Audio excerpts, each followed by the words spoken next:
오늘 본문에 보면 사람들이 가장 듣고 싶지 않은 한 장소가 나오고 있습니다. 그것은 바로 지옥입니다. 지옥은 사람들이 싫어하는 단어 중 하나죠.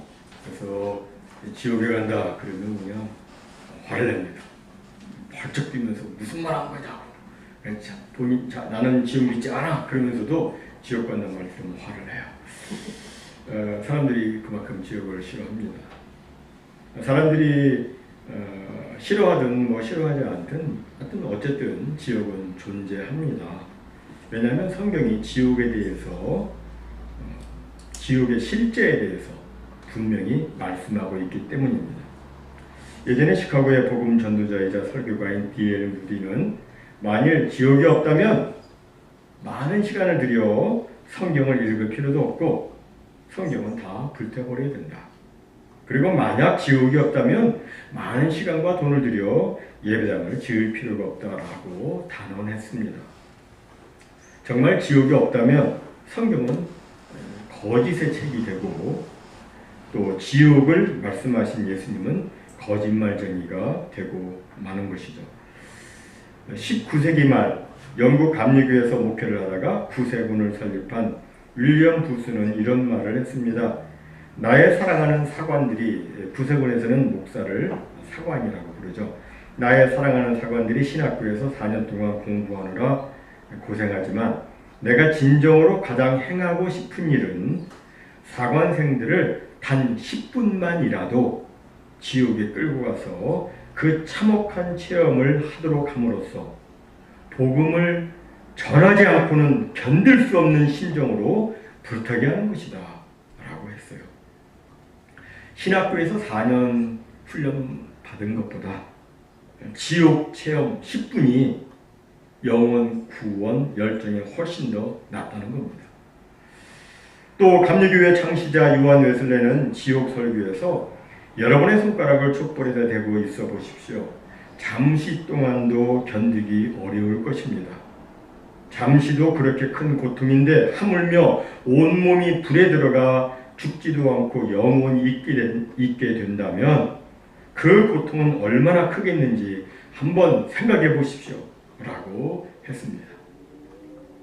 이렇듯 지옥은 너무나도 끔찍하고 무서운 장소이기에 사람들은 지옥을 싫어합니다. 그래서 사람들은 이 지옥을 실제적인 장소로 생각하려 하지 않고 그렇게 생각하지 않고 상상의 장소나 또는 비유적인 장소로 생각을 하려고 합니다. 그러나 예수님은 지옥을 실제적인 장소로 말씀을 하셨고 그 실제적인 장소에 사람이 가기 때문에 어떤 일이 있어도 지옥에 가면 안 된다라고 아주 강력하게 말씀을 해 주신 겁니다. 어떻게 말씀하셨습니까? 오늘 보면 43절, 45절, 47절에 보면 이렇게 말씀하셨어요. 만일 네 손이 너를 범죄하게 하거든 찍어버리라.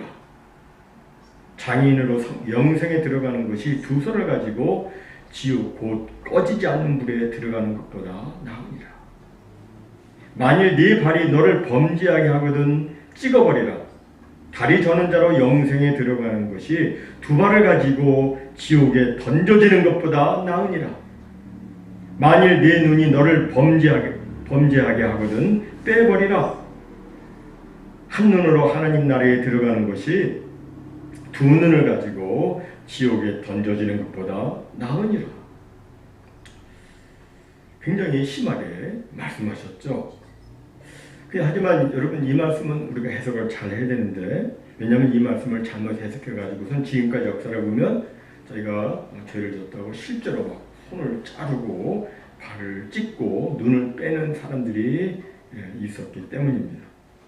이 말씀은 실제로 그렇게 하라는 말씀이 아니고 지옥의 형벌은 너무나도 크고 무섭고 영원하기에 절대로 지옥에 가면 안 된다는 것이죠. 두 손, 두 발, 두 눈 가지고 지옥에 가서 고통당하는 것보다 아예 불구자로 장애인으로 천국에 가는 것이 훨씬 낫다. 그만큼 지옥은 무서운 곳이다라는 그 말씀입니다. 여러분 우리가 정말 정말로 이 죄를 지을 때마다 만약에 손발 자르고 눈을 뽑으면 어떻게 될까요? 뭐 이 앞에 제가 있습니다만 만약 그랬다면 저는 이 몸뚱이만 아마 있을 거예요. 몸뚱이만 있을 겁니다. 뭐 예수님의 말씀은 그렇게 하라는 것이 아니죠. 잘못된 해석입니다. 오늘 예수님께서 말씀하신 요지는 손발을 자르고 눈을 빼는 신체적인 절단에 그 포커스가 있는 게 아니라 이 죄의 심각성에 포커스가 있는 것이죠. 여러분, 사람이 왜 지옥에 갑니까? 죄를 짓기 때문입니다. 죄 때문입니다. 죄는 하나님과 원수가 되게 하고 하나님의 은혜를 받지 못하게 하고 영원한 사망, 영원한 지옥 형벌을 받게 합니다. 그런데 사람 가운데 죄를 짓지 않은 사람은 하나도 없죠. 이 세상은 어디 있습니까? 다 죄를 짓잖아요. 그래서 모든 사람은 다 지옥에 갈 수밖에 없는 거예요. 다 지옥에 갈 수밖에 없어요. 그러나 그 지옥이 너무나도 끔찍하고 무서운 곳이기 때문에 예수님은 죄를 짓고 성한 몸으로 지옥을 가는 것보다 차라리 죄를 짓게 하는 몸의 일부를 잘라냄으로써 천국에 가는 것이 훨씬 낫다고 말씀하심으로써 지옥에는 절대로 가서는 안 된다 라는 그렇게 말씀하신 겁니다. 여러분, 지옥은 절대 무슨 일이 있어도 가면 안 됩니다. 지옥은 오늘 본문 48절과 49절에서 말씀하고 있듯이 거기는 구더기도 죽지 않고 불도 꺼지지 않는 곳이고, 그리고 사람마다 불로써 소금 치듯함을 받는 아주 무서운 곳입니다. 아주 고통스러운 곳입니다. 여러분, 지옥 구덩이에서 구더기들이 스멀스멀 내 몸을 타고 올라와서 귀에도 들어가고 코에도 들어간다면 어떤 기분일까요? 요새 뉴스를 보면 프랑스와 영국 지하철에서 빈대들이 막 스멀스멀 기어다니는 것을 사람들이 보고 기겁을 한다고 그러는데, 그게 구더기가 말이죠. 빈대 말고 뭐 구더기가 내 몸에 막 스멀스멀 기어다니고 그런다면 너무 징그럽고 소름이 끼치겠죠. 그리고 보통 구더기들은 불에 닿으면 죽는데 지옥의 구더기들은 아무래도 죽지를 않습니다. 얼마나 소름 끼치고 끔찍합니까? 또 지옥불은 너무나도 뜨거운데 아무리 불을 끄려고 해도 꺼지질 않습니다.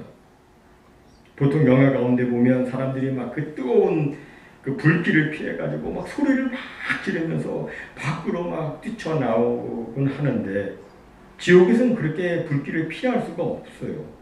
거대한 그 지옥 구덩이에 빠져서 뜨거운 불이 마치 소금 치듯이 말이죠. 계속해서 뜨거운 불이 뿌려지는 그 괴로운 곳이 바로 지옥입니다.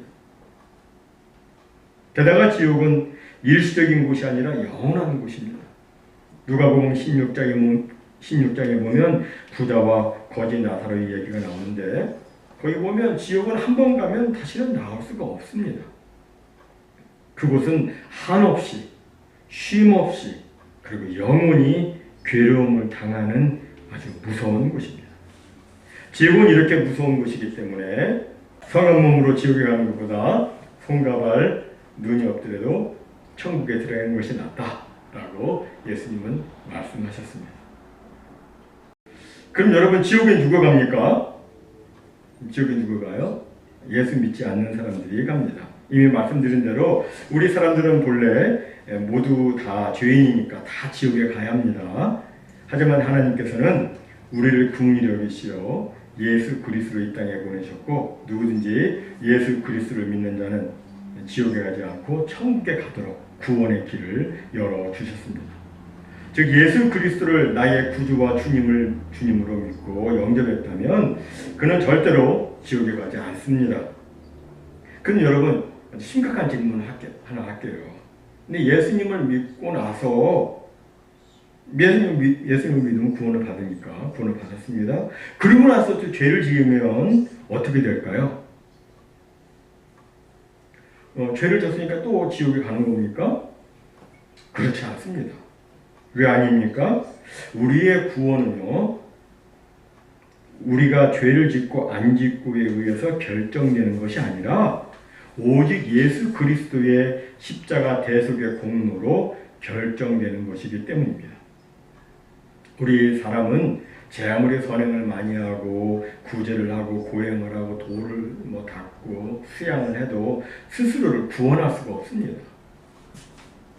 만약 인간이 스스로 자신을 구원할 수 있다면 우리 예수님께서 구태여 이 땅에 오셔서 십자가 고난을, 십자가 저주의 죽음을 당하실 필요는 없는 거예요.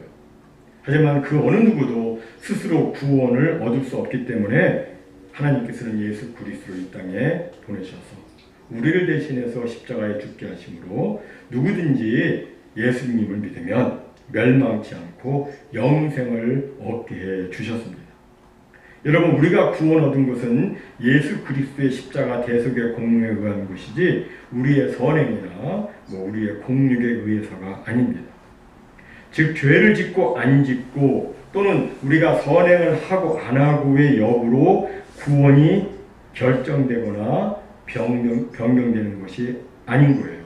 근데 한간에는 말이죠, 예수를 믿고 구원을 받았어도 그 구원이 취소될 수 있다고 말하는 사람들이 있습니다. 구원을 받았는데 그 구원이 취소될 수 있다고 말하는 사람이 있어요.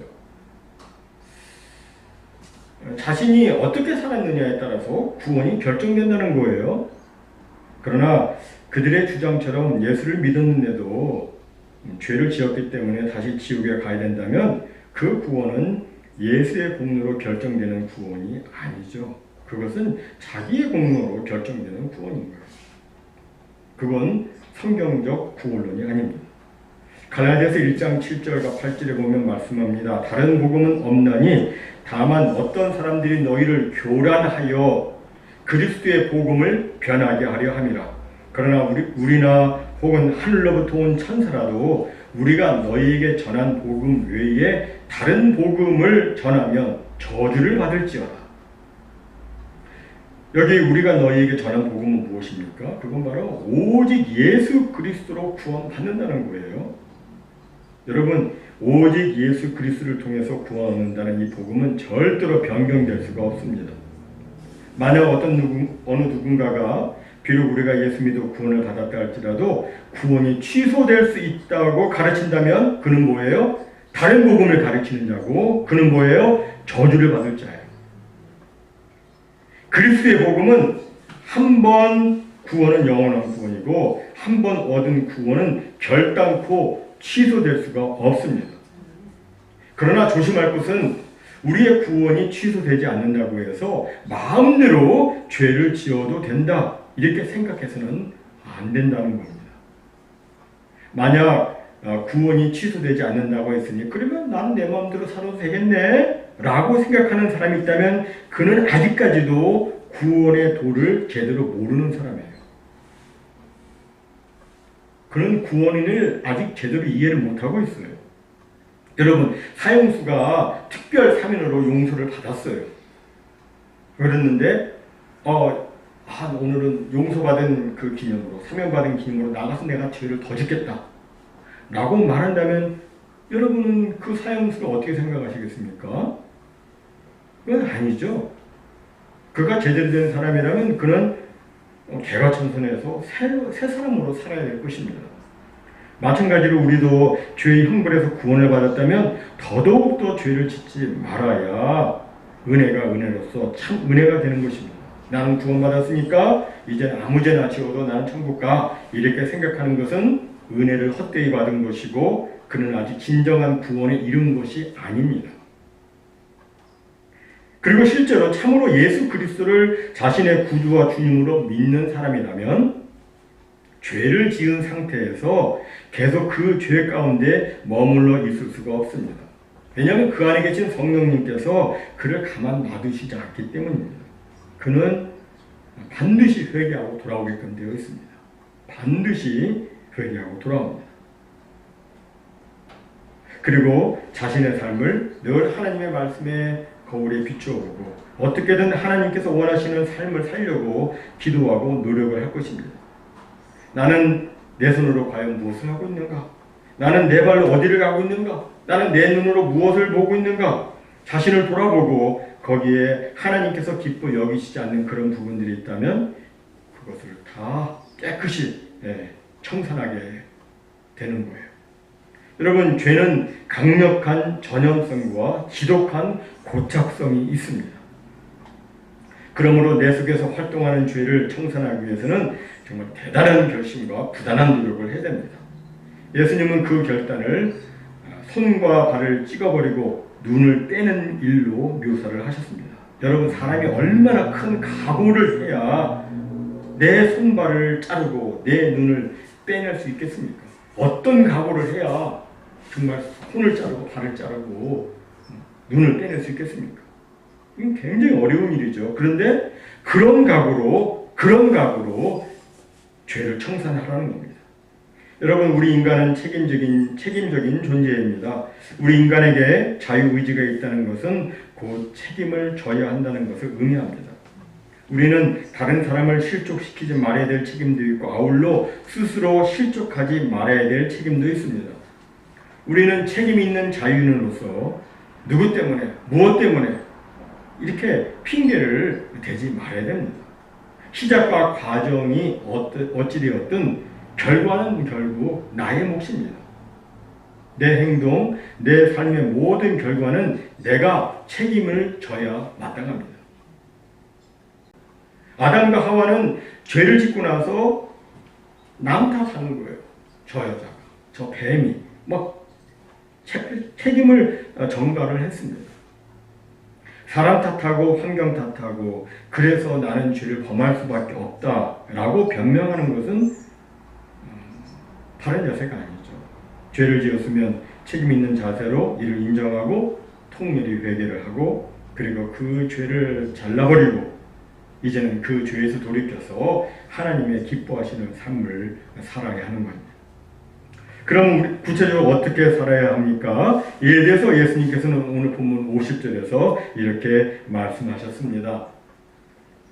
소금은 좋은 것이로되 만일 소금이 그 맛을 잃으면 무엇으로 이를 짜게 하리요? 너희 속에 소금을 두고 서로 화목하라 하시니라. 어떻게 살라고 그러세요? 너희 속에 소금을 두고 서로 화목하라. 이렇게 말씀하십니다. 너희 속에 소금을 두라. 조금 전에 예수님께서 조금 전에는 지옥 이야기를 하시면서 불로서 소금치듯함을 받으리라 이렇게 말씀하시는데 이제는 갑자기 분위기를 바꾸셔서 소금은 좋은 것이다 라고 말씀하시고 그리고 너희 속에 소금을 두고 서로 화목하라고 이렇게 말씀을 하십니다. 이 말씀을 잘 이해하기 위해서는 우리는 성경에서 소금이 어떻게 사용되었는지를 알아야 됩니다. 소금은 구약시대에 성경에서 제물을 드릴 때 말이죠. 소금을 사용을 했는데 레위기 2장에 보면 이제 소제, 곡물로 제사 드리는 제사가 나옵니다. 근데 거기다가 소금을 치라고 말씀하셨어요. 거기다가 누룩이나 꿀이 아닌 소금을 치라고 하신 것은 소금은 순결과 보존을 나타내기 때문입니다. 여러분이 아시는 대로 소금은 음식을 부패하지 않도록 보존해 주기도 하고 또 음식의 맛을 내기도 합니다. 그런데 문제는 소금이 그 맛을 잃어버릴 수 있다는 거예요. 소금은 당연히 짜야 하지만 예수님 당시의 소금, 그것은 주로 암염인데 그 암염에서 염기가 빠지면 모양은 소금인데 짠맛이 전혀 없는 그런 맛 잃은 소금이 되고 맙니다. 이렇게 소금이 맛을 잃게 되면 그럼 필요가 없으니까 그 소금은 밖에 버리고 그럼 사람들에게 밟힐 뿐입니다. 그렇다면 너희 속에 소금을 두라. 이 예수님의 말씀은 무슨 뜻일까요? 소금의 맛을 잃지 말라는 것이죠. 소금의 맛을 잃으면 밖에 버려지는 거예요. 하지만 너희들의 소금의 맛을 잃지 마라. 소금의 맛을 잃지 마라. 정욕과 죄악에 넘어가 손과 발과 눈으로 죄를 범하는 그러한 삶을 살지 말고 모두가 거룩하고 성결한 생활을 함으로써 세상의 부패를 막으라는 것입니다. 그리고 소금이 자신을 녹여서 음식의 맛을 내듯이 너희도 서로가 자신을 희생해서 그렇게 서로를 대하라는 거예요. 소금이 스스로 녹아 짠맛으로 부패도 맡고 또 음식에 찬맛도 내듯이 우리도 세상과 성도 사이에서 그렇게 살아야 한다는 것입니다. 스스로 자신을 녹이는 희생과 겸손과 사랑으로 작고 미미한 사람이라도 귀히 여기며 우리의 손과 발을 사용해서 작은 자에게 물 한 그릇이라도 대접하는 것, 그리고 또 이 세상의 부패를 막고, 그리고 또 우리 성도를 사랑으로 대하는 것, 그런 삶을 살라는 것입니다. 여러분, 우리가 서로 소금으로 살면 우리는 정말 화목하게 살 수 있습니다. 그죠? 자기를 녹여서 그렇게 소금으로 살면 화목하게 살 수가 있습니다. 데살로니가전서 5장 13절에 말씀하죠. 사랑 안에서 가장 귀히 여기며 너희끼리 화목하라. 사랑하는 성도 여러분, 우리의 손은 내 것 아닙니다. 예? 이 발 내 것 아니고 이 눈은 내 것 아니에요. 누구의 것입니까? 예수님의 것이에요. 고린도전서 6장 19절 20절에 말씀합니다. 너희 몸은 너희가 하나님께로부터 받은 바 너희 가운데 계신 성령의 전인 줄을 알지 못하느냐.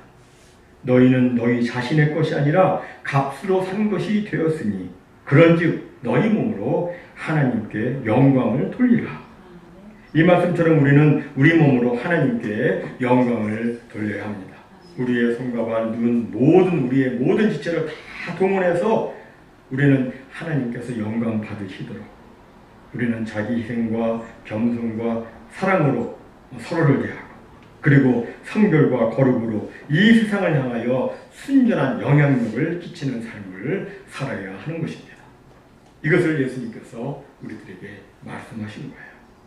모쪼록 소금과 같은 삶을 통해서 우리의 손과 발, 눈, 모든 지체, 온몸으로 하나님께 영광 올려드리는 우리 모두가 다 되시기를 주님의 이름으로 축원합니다. 아멘.